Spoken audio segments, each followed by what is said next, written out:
राजा जो उस देश के राजा थे, उस राजा के पास रोज जाया करता था। और राजा बहुत दयालु थे, बहुत दयालु थे। तो वो रोज सुबह जाता था और राजा उसको अशर्फी दे देते थे, हीरा दे देते थे, सोना दे देते थे, उसको जितना चाहिए होता था वो दे देते थे। तो रोज वो जाता था, ध्यान से स्टोरी सुनिएगा। तो वो रोज जाता था और उसको राजा से जो चीज मांगता था राजा उसको दे देते थे। एक दिन शाम को वो और उनकी वाइफ दोनों साथ में बैठते हैं और उनकी वाइफ कहती है, आज मेरे मन में एक विचार आ रहा है, आप रोज राजा के पास जाते हैं और राजा आपको सब कुछ उठा के दे देता है, आखिर उनके पास आता कहाँ से है? होता है और वो मंदिर के पास जाता है। और जब मंदिर में जाता है तो राजा क्या कर रहे थे, भगवान से कहते थे, भगवान आप मुझे इतना धन दौलत दीजिए, इतना शक्ति दीजिए कि मैं अपनी प्रजा को सदा देता रहूं। क्या करता रहूं? सदा देता रहूं। तो अब भिखारी जब ये बात सुनता है तो मंदिर से रिटर्न हो जाता है। तब लोग पूछते हैं, अभी तो तुम राजा से मिलने के लिए इतना इच्छुक होते थे और फिर अब राजा से क्यों नहीं मिल रहे हो? तो भिखारी कहता है, राजा भी मेरे जैसा ही भिखारी है। और इतना कहकर वो अपने घर चला जाता है और अपनी पत्नी को कहता है, आपको पता है राजा क्या कर रहे थे? तो वो क्यों पूजा करता है?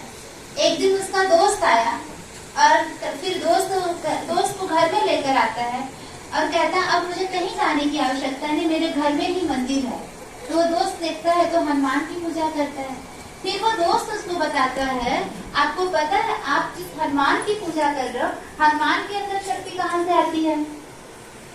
हनुमान के अंदर शक्ति कहाँ से आती है? तो उसका दोस्त कहता है, हनुमान याद किसको करते हैं? राम को याद करते हैं। और आप लोगों ने देखा है राम किसको याद करते हैं? हाँ, शिव जी को याद करते हैं। तो देखने कितना सुंदर ये बीज है ना। एक भिखारी राजा के पास जाता था। अब राजा किसके पास जाते थे? हनुमान के पास जाते थे। हनुमान किसके पास जाते हैं?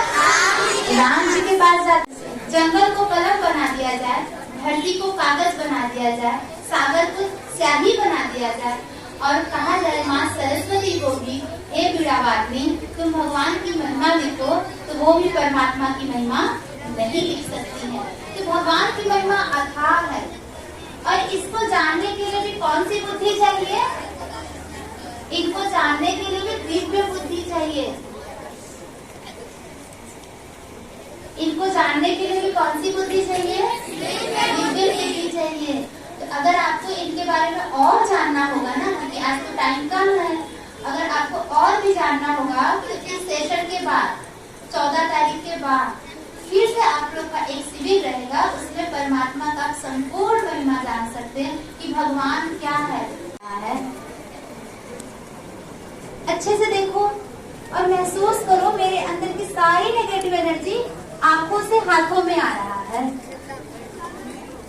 हाथों में आया? अब इसको घर्षण करो, गोला बनाओ, गोला बनाओ, गोला बनाओ। सारी नेगेटिव एनर्जी मेरे हाथ में आया, उसको गोला बनाओ। अच्छे से गोला बनाओ, अच्छे से बनाओ गोला और फील करो मेरे अंदर जो भी नेगेटिव एनर्जी है, जो बैड नेचर है, वो सब मेरे इन हाथों में आ रहा है और मैं इसको गोला बना रहा हूँ। गोला बनाइए, अच्छे से गोला बनाइए। बन गया सबका गोला? और अब उसको फेंक दीजिए, उसको दे दीजिए।